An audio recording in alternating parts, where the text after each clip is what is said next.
Alors, si Dieu t'a protégé dans un accident, c'est pour cette vocation. Dieu, il nous fait du bien parce que c'est important pour nous. C'est pour sa gloire qu'il te protège. C'est pour ta gloire qu'il te guérit. C'est pour sa gloire qu'il te remplit. Pas pour toi, parce qu'il sait que si tu es en bonne santé, tu feras ce qu'il veut et les résultats seront une bénédiction pour son royaume. Si le royaume de Dieu n'avance pas, c'est parce que ceux qui sont censés faire les choses justes sont en train de faire les choses incorrectes. Alors cette ignorance paralyse l'avancement du royaume. Voilà pourquoi il amène des enseignements comme celui-ci pour vous secouer. Amen. Parce que tu penses que ce que tu fais, la chose qui te fait lever chaque matin, qui te fait rentrer le soir à la maison, tu penses que c'est pour ça que tu es né. Il faut que tu ailles un peu au-delà de ça. Amen. Il faut aller au-delà de ça. Se poser des bonnes questions. Est-ce que c'est ça, oui ou non? Sinon, tu auras exercé sur la terre juste pour faire le nombre. Et non pour faire la différence et résoudre les problèmes. Il y a une histoire dans la Bible, je vous l'ai déjà racontée. Un homme avait un figuier dans sa vigne et il vient à la 3e année chercher le fruit et il ne trouva pas.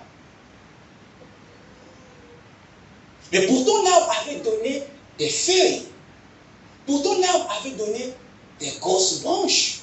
Pourtant l'arbre avait donné des fleurs de multiples couleurs. Mais ce n'était pas ça le but pour lequel le gars l'avait planté sur la terre. Dieu est attiré dans votre vie pour la chose capitale. Et le fruit, l'arbre ne le produit que à base d'un travail qu'il accomplit à l'intérieur. La manifestation du fruit sur l'arbre, c'est le résultat d'un travail intérieur que l'arbre a fait. Alors que tu aies donné des feuilles, que tu aies donné des branches, que tu aies donné des fleurs, c'est pas ça.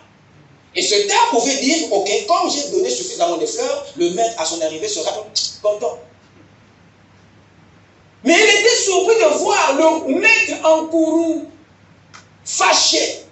Il s'est tourné vers le vigneron. Il a dit, abat-moi ce gars.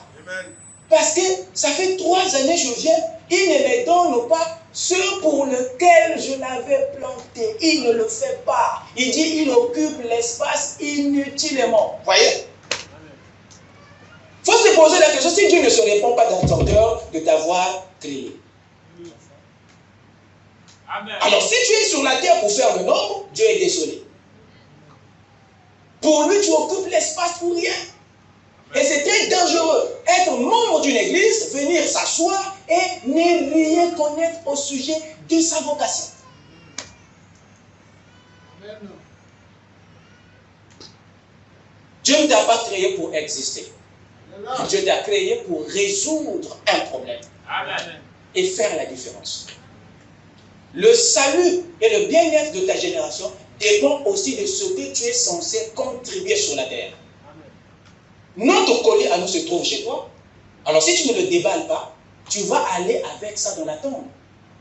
Et tu vas encore aller enrichir les cimetières. Beaucoup viennent sur la terre et repartent avec le don, sans l'avoir servi à l'humanité. La chaise sur laquelle tu es assis, mais c'est le produit de quelqu'un.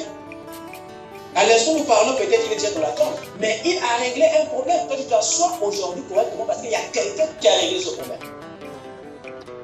Si aujourd'hui tu te sers du stylo pour écrire, c'est parce qu'il y a eu quelqu'un qui a réglé ce problème.